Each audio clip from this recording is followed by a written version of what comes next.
بسم اللہ الرحمن الرحیم اللهم صل على سيدنا ومولانا محمد وعلى آل سيدنا ومولانا محمد وبارك وسلم۔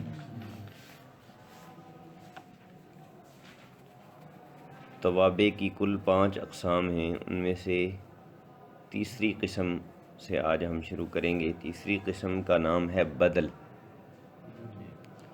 پہلی ہے صفت، دوسرا تاکید اور تیسرا بدل۔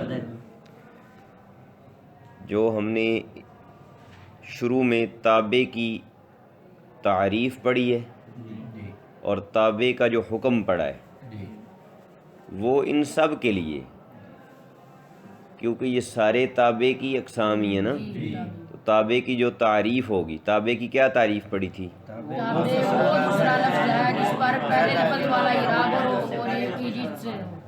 تابع وہ دوسرا لفظ ہے جس پر اپنے سے پہلے والے لفظ والا اعراب ہو اور جہت اعراب ایک ہو۔ یہ جو بات ہے یہ سب کی سب میں پائی جائے گی، صفت پہ بھی، تاکید میں بھی، بدل میں بھی، آگے جو 2 قسمیں آ رہی ہیں ان میں بھی۔ حکم کیا تھا تابع کا؟ اعراب میں مطبوع کے موافق ہوتا ہے ہمیشہ۔ یہ حکم بھی سب کے سب میں پایا جائے گا، باقی ہر ایک کی اپنی کچھ خاص باتیں الگ ہوں گی، لیکن یہ 2 باتیں سب میں پائی جائیں گی۔ سمجھ آ رہی ہے؟ اب تیسری قسم جو آج ہم پڑھ رہے ہیں یہ بدل ہے۔ آپ اردو میں یہ لفظ استعمال کرتے ہیں بدلنا، اس چیز کو بدل دو۔ کیا مطلب ہوتا ہے؟ ایک چیز کی جگہ پر دوسرے کو رکھ دینا، یہی ہوتا ہے نا بدلنا۔ تو بدل میں بھی ایسا ہی ہوتا ہے جیسا کہ آپ آگے پڑھیں گے۔ پہلے اس کی تعریف، بدل وہ تابع ہے کہ نسبت سے مقصود وہ ہو، یہی اس کی تعریف۔ نسبت سے مقصود وہ ہو، وہ خود ہو۔ اصل میں ہوتا یوں ہے کہ آپ کو پتہ ہے جہاں بھی کوئی تابع آتا ہے تو اس سے پہلے مطبوع بھی ہوتا ہے، تو بدل تو یہاں ہوگا نا تابع، یعنی بعد والے کو بدل کہیں گے نا، تابع ہمیشہ بعد میں آتا ہے نا، بعد والے کو کہیں گے بدل۔ تو بدل سے پہلے بھی ایک چیز ہوگی جسے کہا جاتا ہے مبدل منہ، جسے کہتے ہیں مبدل منہ۔ جیسے صفت سے پہلے موصوف آتا ہے، تاکید سے پہلے مؤکد آتا ہے، اسی طرح بدل سے پہلے مبدل منہ آتا ہے۔ مبدل منہ، بدل سے پہلے کیا آئے گا؟ مبدل منہ۔ اب ہوتا یوں ہے، بدل کے استعمال کرنے کی ضرورت کب پیش آتی ہے کہ آپ نے ایک بندے کا ذکر کیا ہے، مثلا نام لیا ہے اس کا، تو اب آپ اسی بندے کا کچھ اور الفاظ میں ذکر کرنا چاہتے ہیں۔ ایک ہی بندے کو، ایک ہی ذات کو بندہ کئی طریقوں سے ذکر کر سکتا ہے یا نہیں؟ مثلا ہم یہ بھی کہہ سکتے ہیں کہ زید آیا، اور زید اگر آپ میں سے کسی کا بھائی ہو تو ہم یہ بھی تو کہہ سکتے ہیں نا آپ کا بھائی آیا، کہہ سکتے ہیں کوئی نہیں؟ تو پہلے ایک شخصیت کا آپ نے ذکر کیا اس کا نام لے کر، پھر آپ اسی کا ذکر کرنا چاہتے ہیں کسی اور حیثیت سے، تو اس وقت بدل کو استعمال کرنے کی ضرورت پڑے گی کہ آپ پہلے اس بندے کا نام اور بعد میں اس کی وہ جو ہے دوسرا تعارف ہے کہ وہ کسی کا بھائی ہے، کسی کا بیٹا ہے، کسی کا باپ ہے، کسی کا بھتیجا ہے، جو بھی ہے۔ ٹھیک ہے جی؟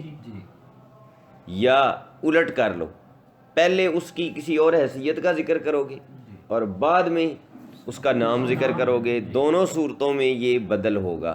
بدل کی ضرورت اس وقت پڑتی ہے جب پہلے آپ کسی کا نام لے لیں، بعد میں اس کی کوئی اور حیثیت سے اس کا ذکر کرنا چاہیے، یا پہلے کسی اور حیثیت سے ذکر کرنا چاہیں بعد میں نام لیں۔ مثلا مثال دیکھو اس کی، یہ بدل کی پہلی قسم ہے۔ بدل کی کل 4 قسمیں ہیں، بدل کی کل 4 قسمیں ہیں۔ تو اب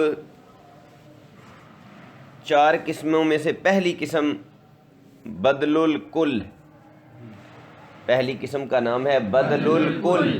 بدل الکل کا مطلب یہ ہے کہ پہلا اور دوسرا ایک ہی چیزیں، اور پہلے کو ہٹا کر اس کی جگہ دوسرا رکھ دو، تبدیل کر دو اگر، تو پورے کا پورا وہ یہاں آ جائے گا اور بات پوری ہو جائے گی۔ مثلا اس کی مثال ہے جاءنی زید اخوک، یہ بدل الکل کی مثال ہے، جاءنی زید اخوک۔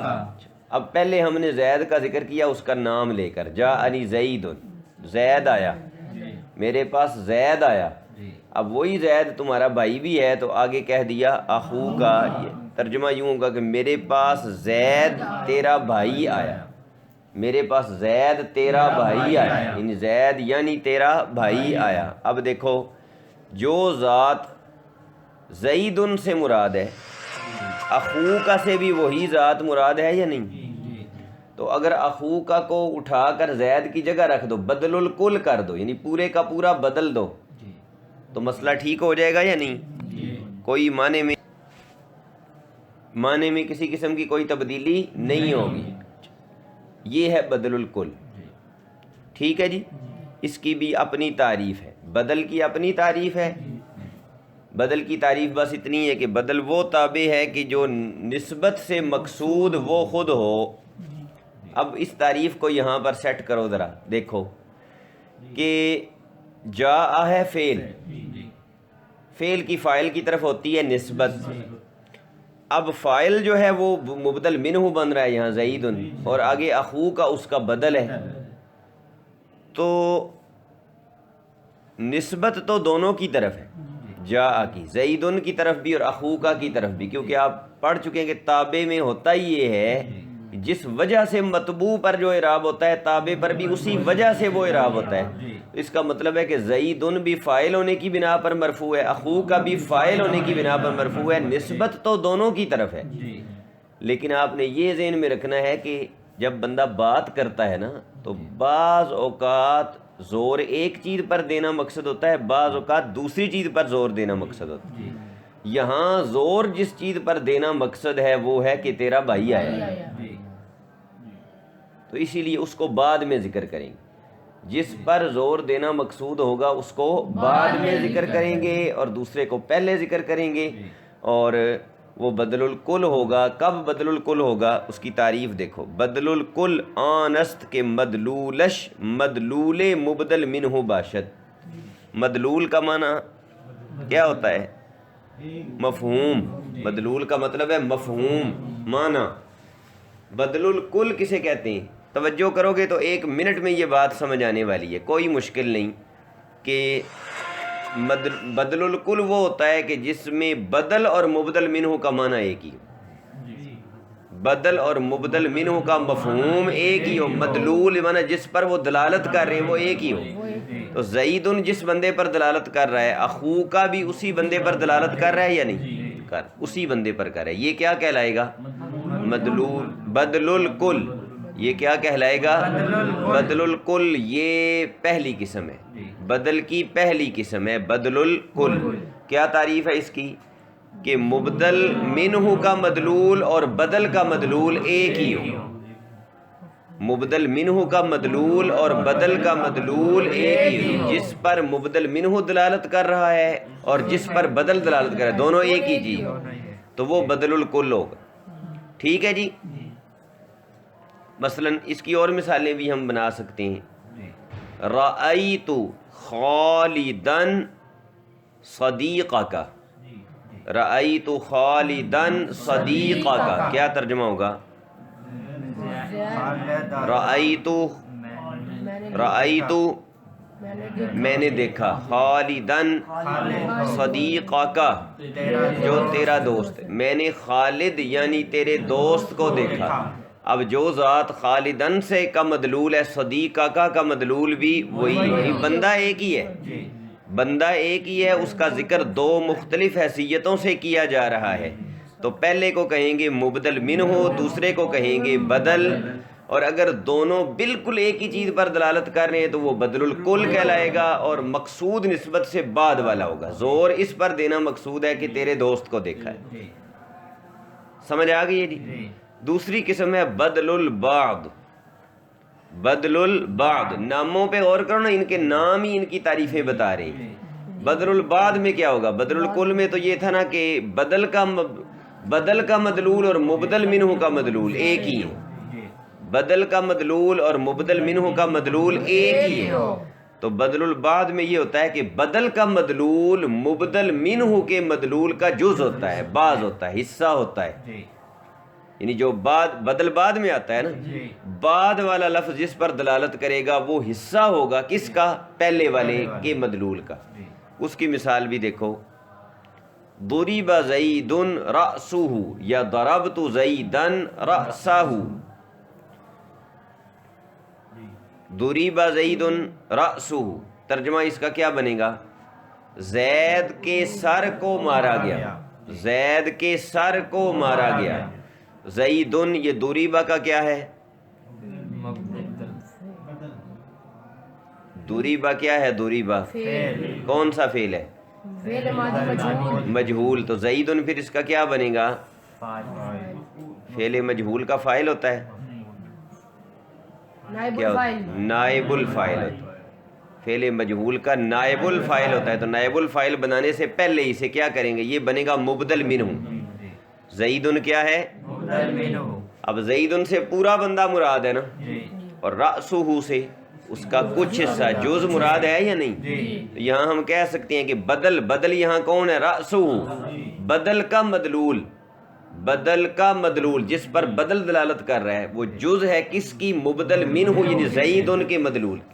یہ بدل البعد کہلاتا ہے، یہ بدل البعد کہلاتا ہے۔ حکم اس کا بھی وہی ہے، اس پر بھی وہی اعراب ہے جو پہلے والا ہے، اور یہاں بھی نسبت سے مقصود یہ ہے، زید کا ذکر بطور تمہید ہے۔ پہلے میں بھی زید کا ذکر، بدل الکل میں بھی، یاد رکھو، بدل الکل میں، بدل البعد میں، اور تیسری قسم آ رہی ہے بدل الاشتمال۔ ان تینوں میں مبدل منہ کا جو ذکر ہوتا ہے نا، پہلے کا ذکر، وہ صرف تمہید کے طور پہ ہوتا ہے، وہ تمہید کے طور پر ہوتا ہے۔ صرف یہ بھی کہہ دیتا جاءنی اخو کا، بات ٹھیک تھی، لیکن زیدن کا اس نے بطور تمہید ذکر کر دیا تاکہ ذرا صراحت ہو جائے، وضاحت ہو جائے، ٹھیک ہے جی۔ اور یہاں بھی اس کا ذکر بطور تمہید کیا جاتا ہے، کیونکہ صرف ضرب رأسہ کہو تو رأسہ کی ضمیر کدھر جائے گی؟ پہلے کسی نہ کسی کا ذکر تو کرنا پڑے گا، اس لیے یہاں بھی بطور تمہید ہے۔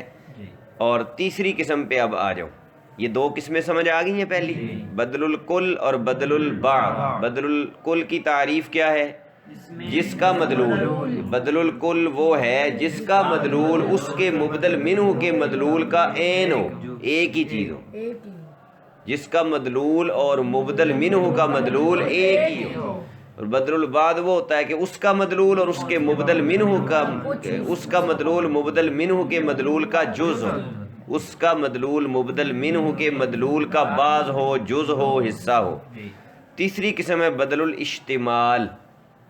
بدل الاشتمال یہ وہ بدل ہوگا کہ جو مبدل منہ کے مدلول سے تعلق رکھنے والی کوئی چیز ہو، اس سے تعلق رکھنے والی کوئی چیز ہو۔ مثال دیکھو، صلب زید ثوبہ، زید کے کپڑے چھین لیے گئے۔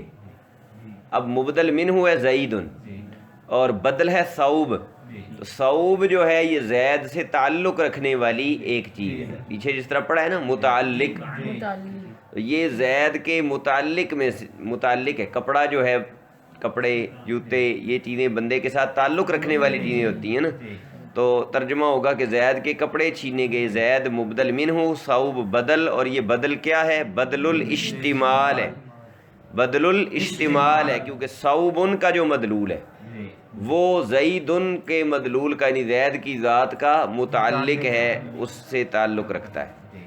چوتھی قسم ہے بدل الغلط۔ بدل الغلط، بدل الغلط یہ ہوتا ہے کہ آپ کہنا کچھ چاہتے تھے، آپ کے منہ سے کچھ نکل گیا اور بعد میں آپ نے پھر اس کی درستگی کر دی۔ اب پہلے والا مبدل منہ ہوتا ہے، دوسرے والا بدل ہوتا ہے، لیکن اب یہاں پہلے کا ذکر تمہید کے طور پہ نہیں کیا گیا کیونکہ اس کا ذکر تو غلطی سے ہو گیا۔ آپ کہنا چاہتے تھے مررت بحمار، لیکن آپ کے منہ سے نکل گیا مررت برجل، تو آپ نے فوری طور پہ درستگی کر دی اور ساتھ ہی کہہ دیا حمار، تو مررت برجل حمار، تو اب رجل جو پہلے آیا ہے یہ کیا ہے؟ یہ مبدل منہ ہے، اور حمار اس کا بدل ہے، اور یہ بدل الغلط ہے، یعنی غلطی کی درستگی کے لیے غلطی کرنے کے بعد یہ آیا ہے۔ یہ 4 اقسام ہیں بدل کی: بدل الکل، بدل البعض، بدل الاشتمال اور بدل الغلط۔ چاروں میں وہ جو حکم ہے تابع والا وہ یہی ہوگا۔ چاروں میں نسبت سے مقصود کون ہوگا؟ بدل۔ نسبت سے مقصود بدل ہوتا ہے۔ بدل کی تعریف یہ ہے کہ وہ تابع ہے جو نسبت سے مقصود خود ہوتا ہے۔ یہ کس وجہ سے کہہ رہے ہیں، یہ آگے تمہیں سمجھ آئے گی کہ یہ کیوں اس پہ اتنا زور دے رہے ہیں کہ نسبت سے مقصود کون ہوتا ہے وہاں؟ بدل۔ پہلے والا بطور تمہید یا بطور غلطی کے آتا ہے، اصل مقصود بعد والا بدل ہے۔ آگے سمجھ؟ چوتھی قسم آپ نے پہلے پڑھی ہوئی ہے، تابع کی جو چوتھی قسم ہے وہ آپ نے پہلے سے پڑھ رکھی ہے، یہاں صرف ہم اس کا ذکر دوبارہ کریں گے۔ یہ ہے عطف بحرف۔ عطف بحرف جس کو آپ کہتے ہیں مرکب عطفی، معطوف علیہ اور معطوف۔ معطوف علیہ پہلے آتا ہے، معطوف بعد میں آتا ہے، اور بعد والا پہلے والے کا تابع ہوتا ہے۔ جو اعراب معطوف علیہ کا ہوگا وہی اعراب معطوف کا بھی ہوگا۔ جاءنی زید و عمر، تو زید معطوف علیہ ہے یعنی متبوع ہے، اور عمر تابع ہے یعنی معطوف ہے، اور جو اعراب زید کا ہے وہی عمر کا بھی۔ سمجھ آ گئی ہے جی؟ لیکن تعریف ہے ان کی ایک اصطلاحی۔ اب یہاں آپ کو پتہ چلے گا کہ کیوں انہوں نے پیچھے زور دیا تھا کہ بدل جو ہے وہ مقصود نسبت سے وہ ہوتا ہے، اس لیے کہ یہاں یعنی معطوف اور معطوف علیہ میں کوئی ایک نسبت سے مقصود نہیں ہوتا، دونوں مقصود ہوتے ہیں۔ جب آپ یہ کہتے ہیں کہ میرے پاس زید اور عمر آئے ہیں تو آپ دونوں کے آنے کا ذکر کرنا چاہتے ہیں نا؟ کیا ایسا ہے یہاں کہ ایک کا ویسے ہی بطور تمہید کر دیا ہو؟ نہیں۔ رأیت زیدا و عمرا، میں نے زید اور عمر کو دیکھا، تو یہ اب اس وقت کہیں گے جب آپ دونوں کا ذکر کرنا چاہتے ہیں مقصوداً، ارادہ کر کے۔ آگئی سمجھ؟ عطف میں کیا ہوتا ہے؟ عطف بحرف میں کیا ہوتا ہے؟ عطف بالحرف ایسا تابع ہے کہ جو اپنے مطبوع سمیت مقصود ہوتا ہے، اکیلا مقصود بن نسبت نہیں ہوتا، وہ اور اس کا مطبوع دونوں مقصود بن نسبت ہوتے ہیں، نسبت سے مقصود دونوں ہوتے ہیں۔ یہ بات سمجھ آ گئی ہے؟ بدل میں زور بعد والے پر ہے، مقصود وہ ہے، پہلے کا بھی ذکر ہے، مقصود بعد والا ہے، یہاں مقصود دونوں ہے۔ اب یہ دونوں مرفوع بھی ہو سکتے ہیں، دونوں منصوب بھی ہو سکتے ہیں، مجرور بھی ہو سکتے ہیں۔ جاء زید و عمر، رأیت زیدا و عمرا، مررت بزید و عمر۔ ٹھیک ہو گیا جی؟ یہ حروف جو ان کے درمیان آتے ہیں حروف عطف کہلاتے ہیں، یہ 10 ہیں، نیچے حاشیے میں لکھے ہوئے ہیں، واو فا ثم حتی او اما ام بل لیکن اور لا۔ یہ 10 حروف ہیں جن کو حروف عطف کہا جاتا ہے، یہ ان کے درمیان آتے ہیں، معطوف اور معطوف علیہ کے درمیان آتے ہیں، جو ان کو جوڑتے ہیں، ملاتے ہیں آپس میں، اور اسی کا دوسرا نام عطف نسق بھی ہے۔ ایک عطف بحرف، عطف بحرف، اور دوسرا ان کا نام ہے عطف نسق۔ نسق کا معنی ہوتا ہے کسی چیز کا دوسری کے بعد ایک ترتیب سے آنا، اس لیے اس کو عطف نسق کہہ دیا جاتا ہے۔ عطف بحرف بھی اس کا نام ہے اور عطف نسق بھی اس کا نام ہے، اور یہاں ایک نام تو عام نام تو ہو گیا ان کا تابع مطبوع، خاص نام ان کا یہاں ہوگا معطوف علیہ اور معطوف۔ معطوف علیہ پہلے آئے گا، معطوف بعد میں۔ ٹھیک ہے جی؟ 5ویں قسم ہے عطف بیان۔ عطف بیان یہ بھی بالکل آسان ہے، بالکل آسان ہے، صرف توجہ کرنے کی دیر ہے بس۔ ہوتا اس طرح ہے عربوں میں خاص طور پہ، ایک ہوتا ہے بندے کا نام علم، اور ایک ہوتی ہے بندے کی کنیت۔ پڑھا ہوا ہے نا آپ نے پہلے، ابو فلان یا ابن فلان، بنت فلان، یہ کنیتیں ہوتی ہیں، ٹھیک ہے جی۔ تو بعض اوقات بندے کا نام معاشرے میں زیادہ مشہور ہوتا ہے، کنیت مشہور کوئی نہیں ہوتی۔ اس کی مثال ہے حضرت سیدنا عمر فاروق رضی اللہ تعالیٰ عنہ۔ عمر ان کا نام ہے نا، بندے بندے کو پتہ ہے یا نہیں؟ پتہ ہے نا، غیر مسلموں کو بھی پتہ ہے، کافروں کو بھی پتہ ہے اس نام کا، اتنا مشہور ہے۔ لیکن آپ کی کنیت ہے ابو حفص، ابو حفص۔ یہ جو پڑھے گا کتابیں تفصیل سے ان کے بارے میں پڑھے گا، اسے پتہ چلے گا کہ ان کی کنیت ابو حفص ہے، ٹھیک ہے جی۔ لیکن دوسری طرف آپ دیکھ لیں تو حضرت ابو بکر رضی اللہ تعالی عنہ کی کنیت ہے ابو بکر، یہ بندے بندے کو پتہ ہے، اور نام ان کا وہ اسی کو پتہ ہوگا کہ جو ان کے متعلق تفصیل سے پڑھے گا۔ سمجھ آئیے کوئی نہیں؟ تو اس سے یہ پتہ چلا کہ بعض اوقات بندے کا نام مشہور ہوتا ہے، بعض اوقات بندے کی کنیت مشہور ہوتی ہے۔ اب آپ آسانی سے سمجھ لیں گے کہ عطف بیان کیا چیز ہے۔ عطف بیان میں یہ ہوتا ہے کہ آپ نے ایک بندے کا ذکر کیا اور ان دو چیزوں میں سے اس چیز کے ساتھ ذکر کیا جو چیز لوگوں میں مشہور نہیں تھی۔ مثلا آپ حضرت عمر کا ذکر کر رہے تھے تو آپ نے ان کا ذکر کیا ابو حفص کہہ کر، ٹھیک۔ اب آپ کے ذہن میں یہ آیا کہ پتہ نہیں ابو حفص سے اگلے سمجھیں یا نہ سمجھیں، تو آپ بعد میں انہی کا ذکر جو مشہور چیز ہے اس کے ساتھ کر دیں۔ آپ کہیں جا اقسم باللہ ابو حفص عمر، اللہ کی قسم اٹھائی ابو حفص یعنی کہ عمر نے۔ تو جو ذات ابو حفص سے مراد ہے وہی ذات عمر سے بھی مراد ہے۔ بدل کل میں بھی ایسا ہی ہوتا ہے، لیکن یہاں اور اس میں فرق ہے، اس میں ایک فرق ہے۔ وہ کیا ہے؟ وہاں یہ کوئی ضروری نہیں کہ بعد والا مشہور ہو یا پہلے والا مشہور ہو، یہ اس میں چکر ہی کوئی نہیں۔ یہاں یہ ضروری ہے کہ بعد میں آپ نے اسی کو ذکر کرنا ہے جو زیادہ مشہور ہے، یہ پابندی ہے آپ پر۔ یہ عطف بیان میں یہ پابندی ہے کہ دو چیزیں ہیں، اگر ایک کنیت ایک علم، آپ نے بعد میں اسی کو لانا ہے جو مشہور تر ہو، مشہور تر ہو، زیادہ مشہور، ٹھیک ہے جی۔ اب اس کی تعریف سمجھو، اس کی اصطلاحی تعریف کیا ہے عطف بیان۔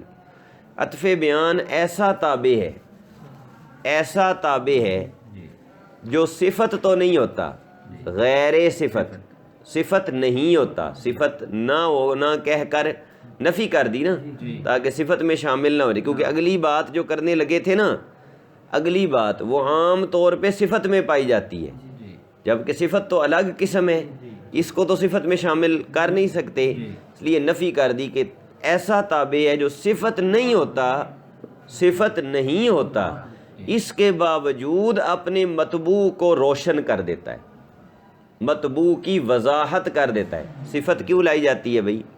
موصوف کی وضاحت کے لیے، وہ اسی کی کوئی خوبی خامی بیان کرتی ہے نا، تو خوبی خامی حالت کیفیت جب بیان کرے گی تو مطبوع کو روشن کرے گی یا نہیں؟ تو یہ بھی مطبوع کو روشن کرتا ہے، لیکن یہ ایسا تابع ہے جو مطبوع کو روشن کرتا ہے پر صفت نہیں ہوتا، یہی اس کی تعریف۔ عطف بیان ایسا تابع ہے مطبوع کو روشن کر دیتا ہے لیکن صفت نہیں ہوتا۔ روشن کیسے کرتا ہے وہ آپ پہلے سمجھ چکے کہ پہلی چیز جو آئی ہے وہ لوگوں میں مشہور نہیں، بعد میں آپ نے جو لے کر آئے ہیں وہ مشہور۔ اب کسی بندے کا نام ہو زید، نام ہو زید، کنیت ہو ابو عمر، ابو عمر، یہ آپ کو بتایا تھا کہ عربی میں عمر اور عمر، عمر اور عمر، عمر اور عمر دونوں میں فرق کرنے کے لیے عمر کے بعد واو لکھی جاتی ہے جو صرف پڑھی جاتی ہے، لکھی جاتی ہے، پڑھی نہیں جاتی، یعنی آج کل کی زبان میں سائلنٹ ہوتی ہے، پڑھنا نہیں ہوتا اس کو، تو یہ صرف لکھی جاتی ہے فرق کرنے کے لیے کہ یہاں عمر پڑھو عمر نہ پڑھو۔ اس دور میں شروع میں زبر زیر کا نہیں تھا نا عربی زبان میں، اعراب وغیرہ نہیں ہوتے تھے پہلے، نقطے بھی کوئی نہیں ہوتے تھے پرانی جو تحریر ہے. تو بعد میں یہ ہوا ہے ہمارے لیے اجمیوں کی آسانی کے لیے یہ سارا کچھ کیا گیا. ان کو تو ضرورت ہی کوئی نہیں تھی ان چیزوں کی جو اس دور کے لوگ. تو فرق کرنے کے لیے عمر میں اور عمر میں یہ واو لگائی جاتی ہے. اسے پڑھا نہیں جاتا. عام طور پہ جاہل لوگ جو علماء پر اور مدارس پر اعتراض کرتے ہیں وہ اسے عمرو پڑھ رہے ہوتے ہیں. حالت ان کی یہ ہوتی ہے کہ عمرو پڑھ رہے ہوتے ہیں اور اعتراض مدارس پر اور دینی تعلیم پر ہوتا ہے. تو جاءنی زید ابو عمر، یہ کب کہو گے؟ جب بندے کا نام کم مشہور ہو اور کنیت زیادہ مشہور ہو، کیونکہ جو زیادہ مشہور ہوتا ہے وہ بعد میں لانا ہوتا. اور اقسم باللہ ابو حفص عمر، یہ کیوں کہہ رہے ہیں؟ کیونکہ ان کا نام زیادہ مشہور ہے اور کنیت کم مشہور ہے. ٹھیک ہے جی. حضرت ابو بکر صدیق رضی اللہ تعالیٰ عنہ کی کنیت تو ابو بکر ہے. نام کے بارے میں بعض کہتے ہیں کہ عبداللہ تھا اور زیادہ تر کہتے ہیں کہ عبد الرحمن. عبد الرحمن یہ ان کا نام ہے، لیکن نام مشہور نہیں ہے. تو ہم کہیں گے جاء عبد الرحمن ابو بکرین، جو مشہور ہے وہ بعد میں آئے گا. ٹھیک ہو گیا جی. خاتمہ میں کتنی فصلوں کا انہوں نے وعدہ کیا تھا؟ 3 فصلوں کا. ان میں سے پہلی فصل یہ مکمل ہوئی. پہلی فصل میں توابع کا بیان مکمل ہوا ہے. 5 اقسام، ان کے احکام، ان کی تعریفیں وغیرہ انہوں نے تفصیل سے بیان کر دی.